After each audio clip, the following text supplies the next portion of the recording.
JEM appelle Brittany Turner.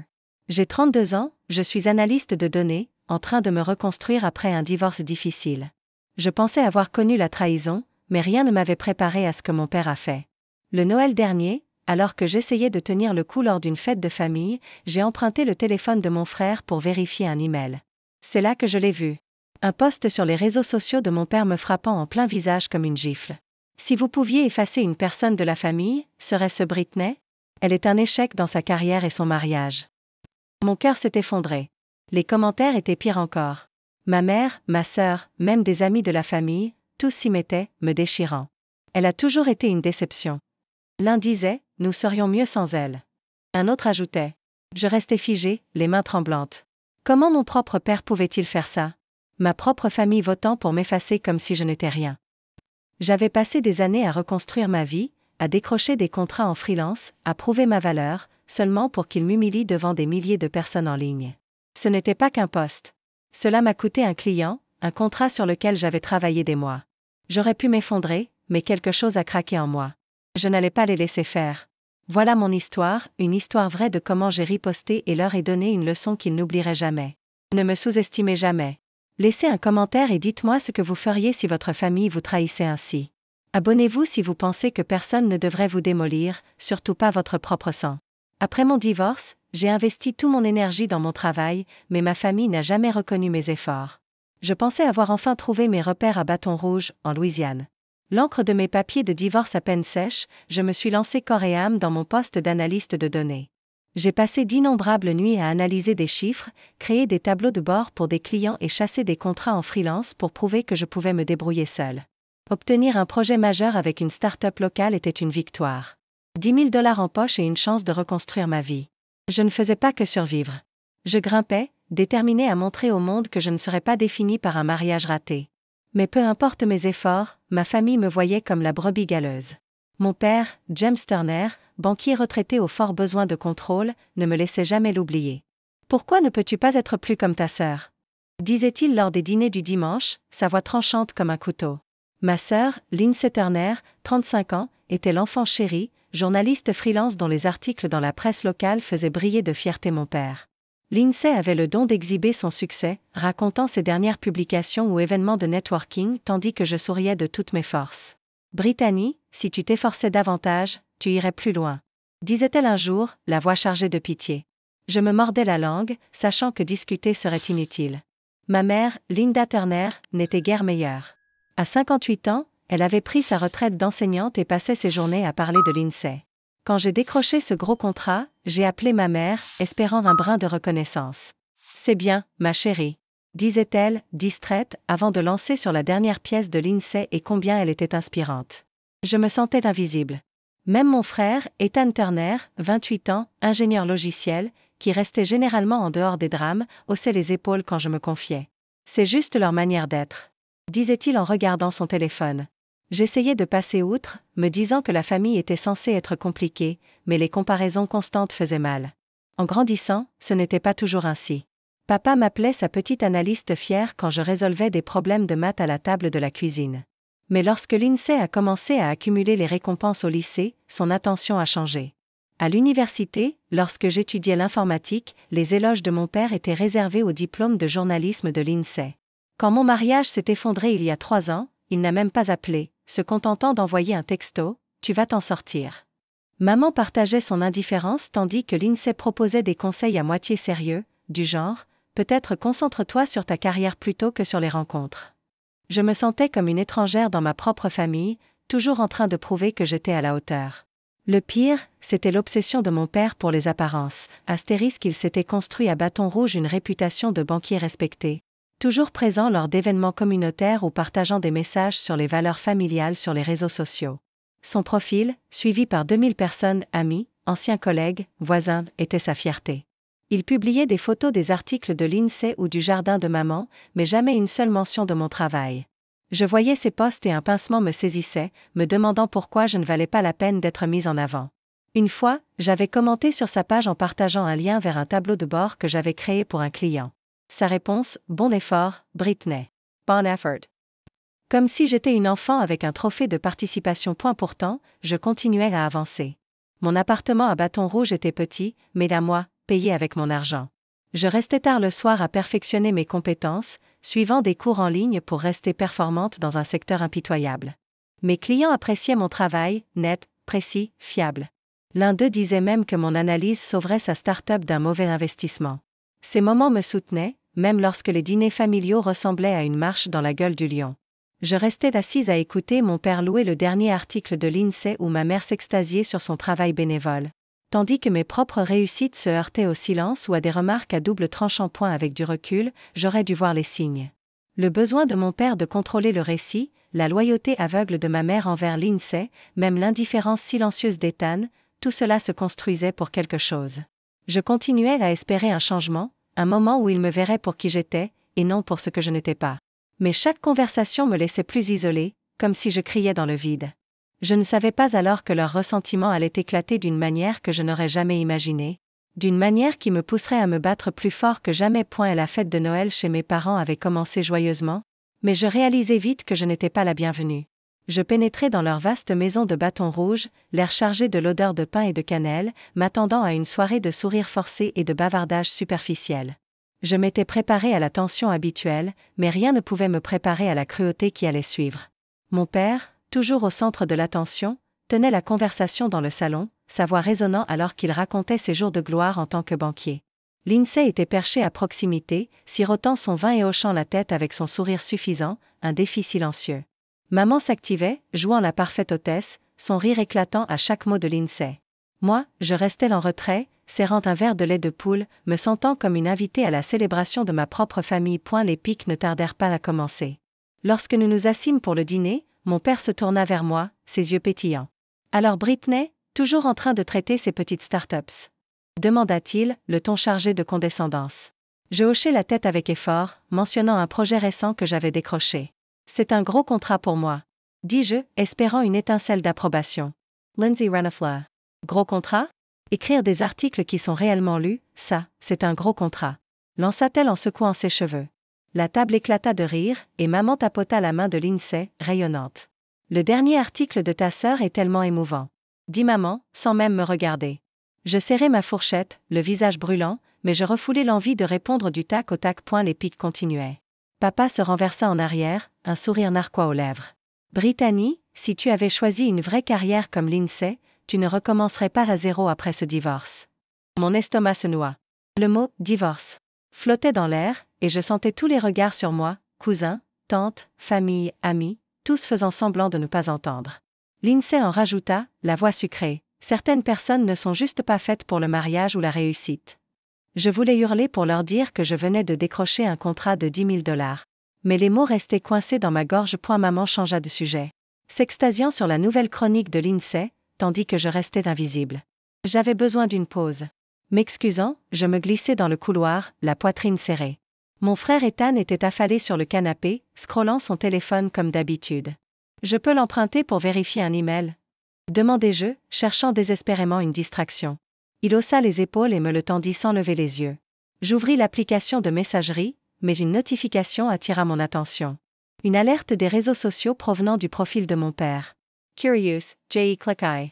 Monsang S.E. Glocka. Là, devant moi, il y avait un post de James Turner. Mon propre père me faisait face. Si vous pouviez effacer une personne de la famille, serait-ce Britney? Elle est un échec dans sa carrière et son mariage. Mes mains tremblaient alors que je parcourais les commentaires. Ma mère avait écrit, elle a toujours été une déception. L'INSEE ajouta, la famille serait mieux sans elle pour nous tirer vers le bas. Même des amis de la famille s'en mêlaient. Oui, elle est un peu un désastre. Je restais figée, la lueur du téléphone me brûlant les yeux. Ma propre famille me déchirant publiquement. Le profil de mon père avec des milliers de followers. Ses anciens collègues, voisins, tout le monde. J'avais toujours su que ma vie entière était une scène pour leur cruauté. Je cliquai à nouveau, voyant d'autres commentaires s'accumuler. Chacun était un poignard. Brittany ne s'en sort jamais. L'un disait, elle est le maillon faible. Un autre ajoutait. Je me sentais submergée, le brouhaha festif de la salle à manger se fondant en un murmure lointain. Mon cœur battait la chamade, mon esprit tournant à toute vitesse. Pourquoi mon père ferait-il ça? Pourquoi ma mère et l'INSEE participeraient-elles? Même Ethan avait aimé le post, bien qu'il n'ait pas commenté. Je lui rendis son téléphone, la voix à peine un murmure. Merci, dis-je, m'éloignant, les jambes vacillantes. Je ne les ai pas confrontés. Pas encore. Je ne pouvais pas. Mais alors que je restais seule dans le couloir, quelque chose changea en moi. Ce n'était pas une simple querelle familiale. C'était une trahison à laquelle il devrait répondre. Je m'assis dans ma voiture, mon téléphone brillant avec les preuves que je ne pouvais pas ignorer. Le parking calme de Bâton Rouge semblait un refuge face au chaos dont je venais de m'échapper. Mes mains tremblaient en ouvrant l'application des réseaux sociaux, mes doigts s'activant pour capturer chaque élément de cette attaque publique. Je pris des captures d'écran du post et de chaque commentaire, les sauvegardant dans un dossier que je nommais « Preuve ». Ma poitrine se serrait à chaque clic, sachant que ces mots n'étaient pas seulement cruels, ils me coûtaient cher. Un client m'avait retiré la semaine dernière un contrat freelance de 5 000 $, avec un vague email évoquant des doutes sur ma fiabilité. Maintenant, je voyais le lien. Ce post, partagé avec des milliers de followers, voisins, collègues, des gens avec qui j'avais grandi, n'était pas qu'une dispute familiale. C'était du sabotage. J'avais besoin de quelqu'un pour me recentrer. J'appelais ma meilleure amie, Holly Reed, 33 ans, responsable RH, qui avait toujours été ma voix de raison. Il était tard, mais Holly répondit rapidement. « Brittany, qu'est-ce passé-t-il » demanda-t-elle, sentant l'angoisse dans mon silence. Je lui racontai toutes, pas les détails de la fête, mais la douleur de ce que j'avais découvert sur le téléphone d'Ethan. Il me détruit en ligne, Holly. C'est public et cela a déjà nui à mon travail. J'ai perdu un client à cause de ça. Ma voix trembla, mais je restai ferme. Holly Annie bronca pas. C'est de la diffamation, pure et simple. Dit-elle, le ton incisif. Tu peux porter plainte. Ce genre de poste public qui nuit à ta réputation est poursuivable. Tu as besoin d'un avocat spécialisé en droit de la vie privée. Ces mots furent pour moi comme une bouée de sauvetage. Poursuivre ma propre famille. Cela semblait fou, mais plus j'y pensais, plus cela avait du sens. Ce n'était pas seulement une trahison personnelle. C'était une attaque contre ma subsistance, diffusée à un réseau de personnes qui me connaissaient. Holly insista. Je connais un avocat à Bâton Rouge, Michael Carter. Il est spécialisé dans les affaires de diffamation. Je t'enverrai son numéro. Je soupirai, reconnaissante pour sa clarté. Holly, je ne sais même pas par où commencer. Avouai-je. Tu commences par te défendre. Dit-elle fermement. Tu as trop travaillé pour laisser passer ça. Après que nous eûmes raccroché, un texto de Holly arriva avec les coordonnées de Michael Carter. Je les enregistrai, l'esprit en ébullition mais concentré. Je sortis mon ordinateur portable, la faible lumière de la rue à peine suffisante pour éclairer l'écran. Je commençai à organiser, transférant les captures d'écran dans un document. J'ajoutais des notes, les posts, les eurodatages, le nombre de vues déjà supérieur à 1000, et les noms associés à chaque commentaire. Je fouillai mes emails, retrouvant celui du client qui s'était désisté. Préoccupation récente concernant votre professionnalisme. Disait-il, envoyé quelques heures après la publication du post. C'était ma preuve, le lien entre leurs mots et ma perte. Je construisis une chronologie à partir du moment où j'avais emprunté le téléphone d'Ethan et vu la notification. Chaque détail comptait. Il était presque 1 heure du matin lorsque je refermai mon ordinateur portable. Mes yeux brûlaient, mais une force tranquille s'installa en moi, il ne s'agissait pas de régler des comptes. Il s'agissait de les tenir responsables. Mon père pensait pouvoir exposer son ressentiment au monde sans conséquence. L'arrogance de Lindsay, la complicité de maman, même le rôle minime d'Ethan, tout cela s'additionnait. Je n'étais pas l'échec qu'il voulait que tout le monde croie. J'avais reconstruit ma vie, lutté pour chaque contrat, chaque avancée. En démarrant la voiture, le ronronnement du moteur semblait accompagner la détermination qui montait en moi. Ils avaient franchi une ligne, et j'en avais fini de les laisser me marcher dessus. J'étais prête à porter ce combat à un niveau supérieur. De retour dans mon appartement de Bâton Rouge, je m'assis à la table de ma cuisine, le poids de ma décision pesant sur moi. J'avais passé des heures à organiser l'épreuve, mais avant de passer à l'étape suivante, je voulais donner à ma famille une chance de réparer leur erreur. J'ouvris notre discussion de groupe familial, moi, papa, maman, Lindsay et Ethan, et tapai un message, mes doigts stables malgré la colère qui bouillonnait en moi. J'ai vu le post. Il est public. Il est dommageable et injuste. Supprimez-le maintenant et publiez des excuses publiques, ou je passerai à l'étape suivante. J'appuyai sur envoyer, fixant l'écran, attendant une réponse qui pourrait sauver quelque chose. James répondit le premier, en quelques minutes. C'était juste une blague, Brittany. Ne dramatise pas. Une blague? Ma carrière subissait des dégâts et il appelait ça une blague. Lindsay intervint ensuite, son message chargé de mépris. Tu es beaucoup trop sensible. Ce n'est que les réseaux sociaux. Dépasse ça. Maman ne répondit pas du tout, son silence plus fort que n'importe quel commentaire. Ethan envoya un message privé. Je ne voulais pas te blesser. J'aimais juste le poste. C'était quelque chose, mais pas suffisant. Je relus leur message. Mama Kwarasi Crispa. Il ne regrettait rien, il persistait. C'était fini. Je ne mendiais plus le respect. J'appelai Michael Carter, l'avocat recommandé par Holly. Son bureau, petit et sans fioriture, situé au centre-ville de Bâton Rouge, accepta de me recevoir le lendemain matin. À 9 heures, je me présentai, mon ordinateur portable et un dossier de capture d'écran imprimé en main. Michael, un homme fin dans la quarantaine au regard perçant, écouta attentivement alors que j'exposais la situation. Mon père a publié quelque chose en ligne qui a détruit ma réputation, dis-je en glissant les captures sur son bureau. Cela m'a coûté un contrat freelance, et je suis sûr que les dégâts ne sont pas terminés. Michael parcourut les preuves, fronçant les sourcils. C'est de la diffamation typique, dit-il. Des déclarations publiques fausses portant atteinte à votre réputation. En Louisiane, nous pouvons constituer un dossier si vous avez des preuves de dommages. J'avais ces preuves. Je lui montrai un email du client qui m'avait retiré un projet de $5 000 pour une start-up locale. L'email, daté quelques heures après le post de James, mentionnait des préoccupations concernant votre professionnalisme comme raison du désistement.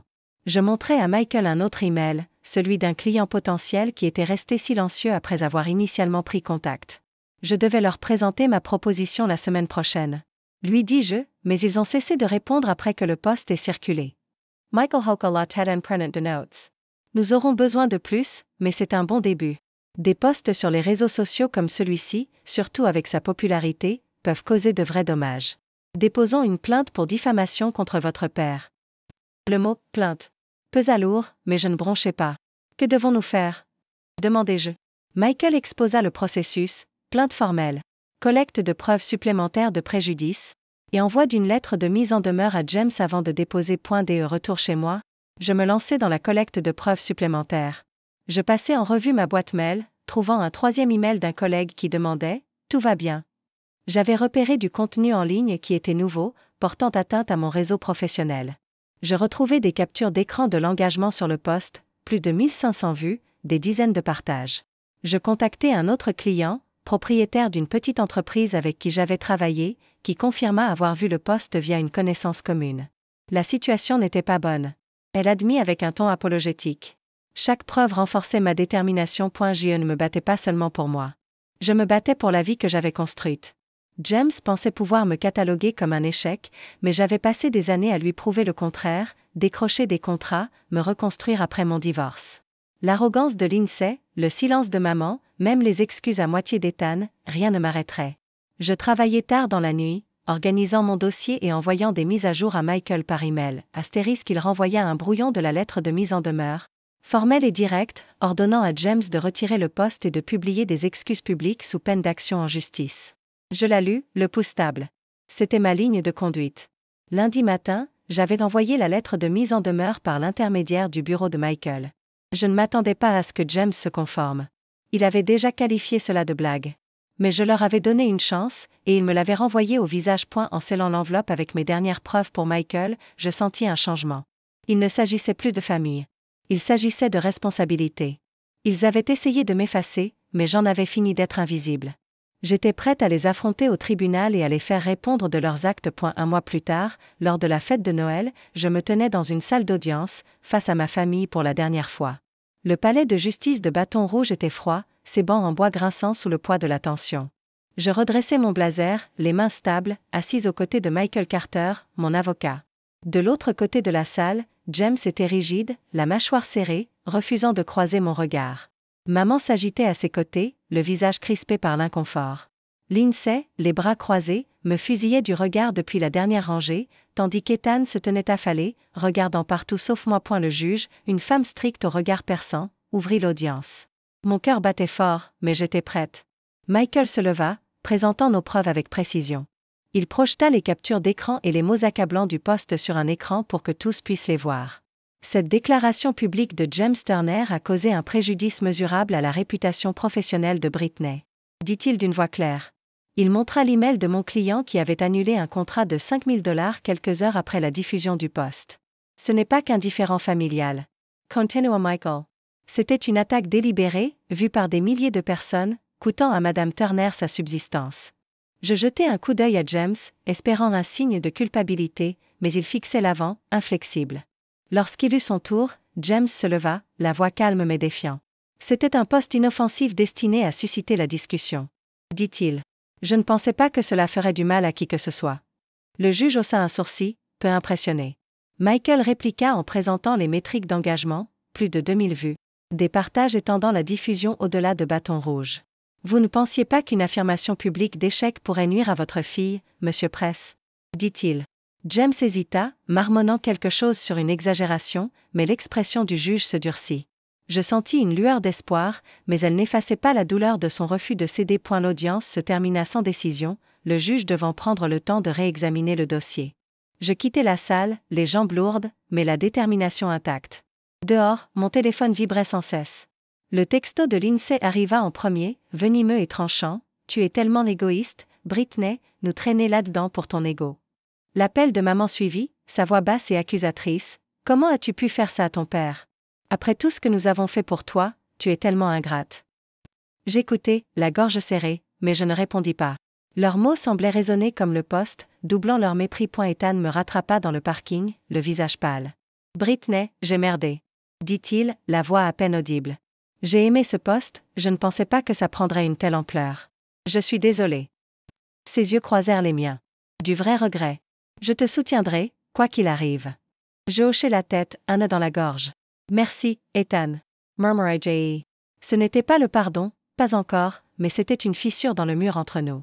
Il s'éloigna, me laissant seul avec mes pensées. Dès le retour dans mon appartement, je repassai la journée en mémoire. La défense obstinée de James, le venin de Lindsay, les accusations de maman, rien n'avait changé. Il me voyait comme le problème, celle qui avait osé riposter. Mais les excuses d'Ethan subsistaient, une petite étincelle d'espoir dans les décombres. J'ouvris mon ordinateur, examinant à nouveau les preuves, ajoutant des notes de l'audience. Michael m'avait averti que l'affaire pourrait durer, mais je ne reculais pas.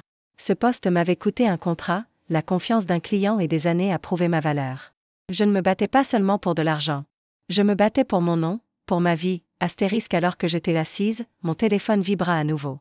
Un autre message de Lindsay. Tu vas le regretter, Britney. Je ne répondis pas. Leurs mots ne pouvaient plus me blesser. Plus comme avant. J'avais affronté cette salle d'audience, subi leur jugement, et j'en étais sortie plus forte. Quoi qu'il arrive ensuite, j'y ferai face à mes conditions, pas aux leurs. Il ne s'agissait pas de gagner ou de perdre. Il s'agissait de me défendre, quelque chose qu'ils ne comprendraient jamais. Après le procès, ma famille pensait pouvoir m'imposer le silence, mais j'étais prête à révéler la vérité. Le poids des marches de la salle d'audience et des accusations murmurées me poussa à agir. Je ne pouvais pas laisser leur récit l'emporter. Je me connectai à un forum communautaire local de Bâton Rouge, un hub numérique où voisins et commerçants échangeaient histoires et opinions. Mes doigts flottèrent au-dessus du clavier, puis commencèrent à taper. Je racontais mon histoire, l'attaque publique qui m'avait coûté un contrat, le procès que j'avais engagé et une vérité que je gardais enfouie depuis des années. James s'était toujours présenté comme un pilier d'intégrité, un banquier retraité devenu propriétaire d'une petite entreprise. Mais je révélais ce qu'il avait caché à ses abonnés. Il y a 2 ans, il m'avait convaincu d'investir 10 000 $ dans sa quincaillerie, promettant une part des profits. C'est une affaire familiale, disait-il, sa voix chaleureuse et assurée. Je lui avais fait confiance, rassemblant chaque centime de mes gains en freelance. Mais les profits n'arrivèrent jamais. Mois après mois, James esquivait mes questions avec des excuses, vente lente, mauvais timing, coûts inattendus. Je laissais passer, espérant de l'honnêteté. Mais maintenant, je voyais la réalité. Une autre trahison. J'ai publié les détails, y compris les emails où il avait promis un remboursement jamais honoré. J'appuyai sur publier, le pouce stable mais l'estomac noué. Le forum explosa en quelques heures. Les commentaires affluèrent, des habitants choqués par la tromperie de James. J'ai fait mes courses dans son magasin pendant des années. Je n'aurais jamais cru qu'il ferait ça. Écrivit un utilisateur. Un autre, ancien client, ajouta, le travail de Britney est solide. Maintenant, Turner est celui qui paraît louche. Le contre-coup grandit, avec des posts dénonçant l'hypocrisie de ma famille. Quelqu'un tagga Lindsay, dont la façade polie de journaliste en ligne s'effondra sous la critique. Ta sœur n'est pas un saint non plus, nota un commentateur, faisant référence à son rôle dans The Smear.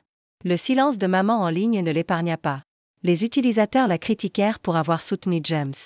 Ethan resta silencieux, son excuse encore fraîche dans mon esprit. À un matin, mon post avait des milliers de vues. Les commerçants locaux, certains avec qui j'avais travaillé, le partagèrent, amplifiant l'indignation. Une journaliste d'un média de Bâton Rouge me contacta pour une interview. Je refusai. Je ne voulais pas plus d'attention, seulement que justice soit rendue. Mais la pression pesait désormais sur ma famille. Le magasin de James, déjà en difficulté, faisait face à un boycott de la part des habitués ayant lu mon post. Une voisine m'écrivit pour dire qu'elle avait cessé d'y faire ses courses après avoir appris la vérité. La réaction de la communauté n'était pas seulement une validation. C'était une prise de conscience. Mon téléphone vibra avec de nouvelles notifications, mais j'en ignorais la plupart. Lindsay envoya un texto, ces mots tranchants: « Tu ruines le commerce de papa juste pour te poser en victime. » Je ne répondis pas. Mam and Lisa un message vocal, le ton glacial, CBAS, Britney. Étaler les affaires familiales ainsi. Tu es allé trop loin. Je le supprimai. Leurs accusations n'avaient plus de poids. Ethan appela, sa voix hésitante. J'ai vu ton post, dit-il. Je comprends pourquoi tu l'as fait. Je ne suis pas en colère. Son soutien, aussi petit soit-il, ressemblait à une bouée dans la tempête que j'avais déclenchée. Je me penchai en arrière, fixant le fil de discussion qui grandissait sur le forum. Il ne s'agissait pas de vengeance. Il s'agissait de reprendre ma voix. Pendant des années, j'avais laissé les promesses de James, les pics de Lindsay et l'indifférence de maman me définir. Plus jamais. Je rédigeai une déclaration finale pour le forum, les mains stables. J'en ai fini de laisser les mensonges de ma famille façonner mon histoire. Écrivis-je. J'ai rompu les liens avec eux, non par choix, mais parce qu'ils ne m'ont laissé aucune alternative. Je publiai ces mots, une déclaration de liberté. La réponse de la communauté fut écrasante. Message de soutien, offre de me mettre en relation avec de nouveaux clients. Un freelance local m'invita même à un événement de networking, une chance de reconstruire ce que les actions de James avaient endommagé. En refermant mon ordinateur, un poids se leva. Les 10 000 $ avaient disparu, mais le pouvoir que ma famille exerçait sur moi aussi. J'avais exposé leur vérité, pas seulement pour moi, mais pour tous ceux qu'ils auraient pu blesser ensuite. Le magasin de James pourrait survivre, mais sa réputation non. La carrière de Lindsay en pâtirait, et le silence de maman la hanterait. Ethan restait le seul lien fragile. Là, je ne savais pas ce qui allait suivre, mais j'allais l'affronter sans leur ombre sur moi. J'avais choisi mon propre chemin, et je ne regardais pas en arrière. 6 mois plus tard, je me tenais debout, indépendante, plus liée à mon ancienne famille. Le soleil de Bâton Rouge filtrait à travers les fenêtres de mon nouvel appartement, un petit espace lumineux que j'avais fait mien. La tempête de l'année passée s'était calmée, laissant derrière elle un monde transformé. Le poste de James, jadis une blessure publique, avait disparu d'Internet, supprimé sous la pression des retombées du procès. L'association bancaire locale, où il détenait de l'influence en tant que banquier retraité, émit une réprimande formelle pour sa conduite non éthique en ligne, lui ôtant le respect auquel il s'accrochait. Les voisins qui autrefois le saluaient chaleureusement traversaient maintenant la rue pour l'éviter, et sa quincaillerie restait presque vide la plupart du temps. Linda et Lindsay durent faire face à leur propre jugement. Le forum communautaire sur lequel j'avais publié continuait de s'agiter, disséquant leur rôle dans cette diffamation. Le silence de maman, jadis un bouclier, devint un défaut contre elle. Les habitants la jugeaient complice, ses invitations sociales se tarissant. L'image soigneusement façonnée de Lindsay en tant que journaliste se fissura sous le poids de l'examen public. Ses collègues prirent leur distance, ses articles parurent moins fréquemment, son nom fut entaché par association. La scène sociale de Bâton Rouge, étroite et impitoyable, leur tourna le dos à toutes les deux. Ethan, cependant, était resté fidèle à sa parole, se manifestant discrètement, son soutien constant. J'avais passé ces 6 mois à reconstruire morceau par morceau. Holly avait été mon roc, me rencontrant chaque semaine pour un café. Ses conseils tranchants perçaient mes doutes. « Tu ne fais pas que survivre, Britney. Tu prospères », disait-elle avec son sourire chaleureux. Elle me mit en contact avec un nouveau client, une association locale ayant besoin d'un designer freelance, ce qui donna lieu à un contrat régulier valant des milliers de dollars. Ethan aussi joua un rôle, me présentant à un ami qui dirigeait une agence marketing. Cette connexion me permit d'obtenir un autre projet. Mon portfolio devenait plus solide que jamais. J'avais quitté mon ancien appartement, laissant derrière moi les souvenirs de nuits passées à rassembler des preuves, pour ce nouvel espace, symbole de mon nouveau départ. Le procès n'avait pas seulement forcé la suppression du poste. Il avait transformé quelque chose en moi. J'avais appris une vérité difficile: la trahison, même familiale, ne mérite pas le pardon si elle n'est pas accompagnée de responsabilité. James ne s'était jamais excusé, son orgueil trop ancré. Les messages vocaux de maman, autrefois chargés de reproches, avaient cessé. Les textos occasionnels de Lindsay, teintés de ressentiment, restaient sans réponse.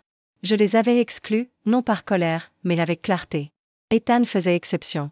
Son regret était sincère, ses actes montraient qu'il voulait reconstruire la confiance. Nous n'étions pas encore proches, mais nous essayions. Nous rencontrant parfois pour déjeuner. Nos conversations prudentes mais sincères. J'y m'assis à mon bureau, réfléchissant au parcours accompli, à la douleur de cette fête de Noël, à la morsure de ce poste, à la tension de la salle d'audience. Tout cela m'avait transformé. Je n'étais pas l'échec que James avait peint, ni la victime que Lindsay accusait. J'étais Britney, une femme qui avait lutté pour son nom et avait gagné. La leçon était claire. Les liens familiaux ne justifient pas la trahison. On ne doit loyauté à ceux qui nous détruisent, quel que soit leur sang. J'avais choisi de me lever pour exiger le respect. Et cela m'avait coûté une famille, mais m'avait donné une vie. À tous ceux qui ont suivi cette histoire, merci. Votre soutien, qu'il soit par des partages ou des encouragements discrets, m'a permis de continuer. Je suis plus forte maintenant, vivant selon mes propres termes, entourée de personnes comme Holly et Ethan qui m'élèvent. Si mon histoire résonne en vous, partagez vos pensées dans les commentaires ci-dessous. Avez-vous déjà été trahi par vos proches? Comment avez-vous trouvé la force d'avancer? Vos voix comptent, et j'aimerais les entendre. Ce n'est pas seulement mon histoire. C'est un rappel que nous avons tous le pouvoir de reprendre notre vérité.